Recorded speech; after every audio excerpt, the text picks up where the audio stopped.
జనసేన సౌరగర్ చలనశేఖర్ రమేష్ గారి జన్మదిన సందర్భంగా చెప్పండి హనుమాన్ జంక్షన్ రావడం జరిగింది. నేను జంక్షన్ ఆంజనేయ స్వామి సన్నిధిలో హనుమాన్ జంక్షన్లో ఉండగా నా మీద నమ్మకంతో తెలుగుదేశం పార్టీ అధ్యక్షులు నారా చంద్రబాబు నాయుడు గారు, లోకేష్ బాబు, అలాగే పవన్ కళ్యాణ్ గారు జనసేన తెలుగుదేశం పార్టీ ఉమ్మడి అభ్యర్థిగా నన్ను ప్రకటించేందుకు ధన్యవాదాలు తెలియజేస్తున్నా. ఎట్టి పరిస్థితుల్లో ఈ గన్నవరం సీటు భువనేశ్వర్ గారికి కానుక ఇస్తా.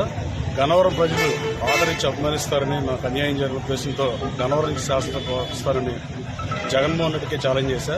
ఎట్టి పరిస్థితుల్లో నా గన్నవరం ప్రజలు అన్యాయం చేయాలని భావిస్తూ గన్నవరం ప్రజలు అత్యధిక మెజార్టీతో నన్ను గన్నవరం నుంచి శాసనసభకు పంపిస్తారని మనస్ఫూర్తిగా నమ్ముతున్నా. ఆ దేవుడు ఆశీస్సుతో, గన్నవరం నుంచి ప్రజల ఆశీస్సుతో అసెంబ్లీకి వెళ్తానని నేను ఆశిస్తున్నాను.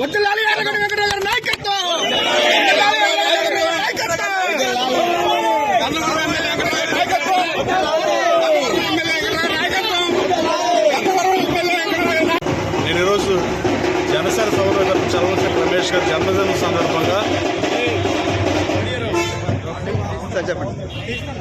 చెప్పండి హనుమాన్ జంక్షన్ రావడం జరిగింది.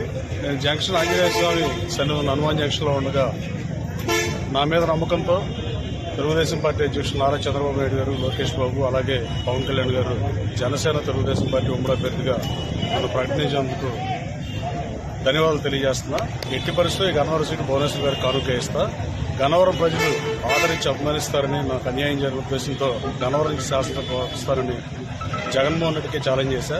ఎట్టి పరిస్థితుల్లో నా గన్నవరం ప్రజలు అన్యాయం చేయాలని భావిస్తూ గన్నవరం ప్రజలు అత్యధిక మెజార్టీతో నన్ను గన్నవరం నుంచి శాసనసభకు పంపిస్తారని మనస్ఫూర్తిగా నమ్ముతున్నా. ఆ దేవుడు ఆశీస్సుతో, గన్నవరం నుంచి ప్రజల ఆశీస్సుతో అసెంబ్లీకి వెళ్తానని నేను ఆశిస్తున్నాను.